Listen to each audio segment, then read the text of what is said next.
Hello action figure fans, this is HammerTron here. This video goes up on a Friday, so this is Flashback Friday. I'm doing an overview and ranking of the second wave of the Toy Biz X-Men X-Force action figures. I have already reviewed each of these individually. Now it's just a ranking of all 6 figures in this wave. And I put them back into packaging. I like the packaging. It looks kind of nice. It's also good for display sometimes, and also I keep them in storage. They've been in storage for a little more than 20 years, and I pull them out of the box. So I'm happy I keep the packaging so I can keep them stored, and they are well protected because this packaging is used to ship the action figure from the factory to the different retail stores where they were sold. So it's very useful that way. And I was careful to keep the packaging attached or as close to one piece as I could. So these are nice to stack up. Sometimes I stack them up this way. This is one possible way. Or another way that I stack them up is this way.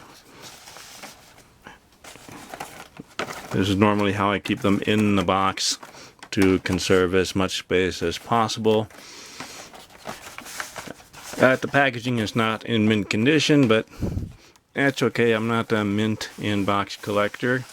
I do like to open these up and play around with them. So I'll set these up and do a ranking in just a moment.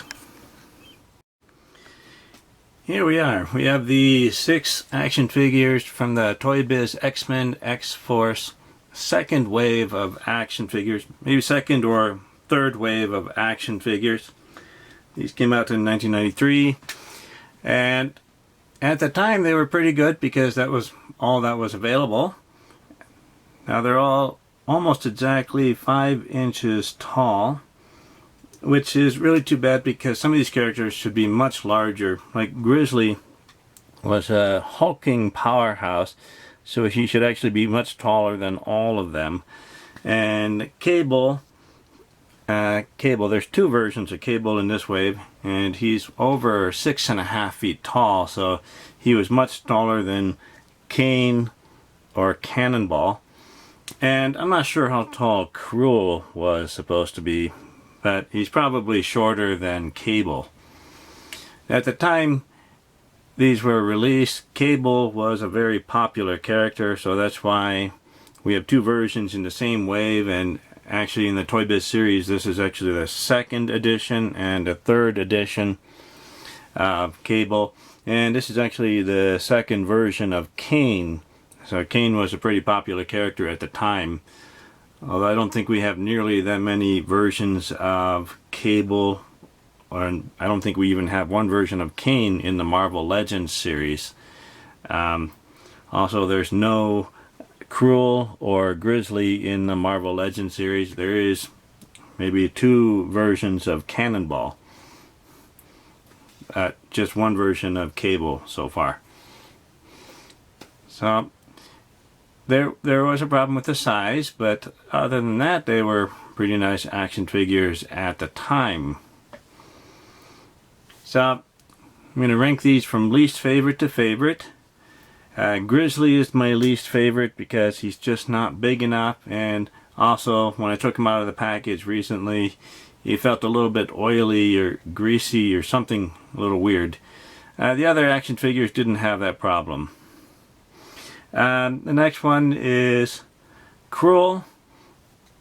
Probably mostly because I just don't know anything about the character, although he's kind of interesting being purple, but just not a very well known character. And then next is Cannonball. Out of all these characters, Cannonball is the youngest character, but the youngest in the story, but actually the oldest character as far as being created before the other characters in the comic books. But this version is still my least favorite because just not as exciting as the others. And then the next least favorite is Kane. So I like this version of Kane, however I'm not sure about this spinning blade thing here in his hand. And after that is this 3rd edition cable. Now what's interesting is I looked at all of these and it looks like the cyborg arms between this cable and Kane, those are actually different. I thought they would have used the same mold. Out of all of these, the only ones that have the same mold would be the head. Cable's head here and Cable's head here. That seems to be the same mold, but everything else among all these action figures is entirely different. So my favorite action figure out of this wave is this Cable, the space-suited Cable. I just like the pose, and it just seems to stand very well, and I just thought that just looked very cool.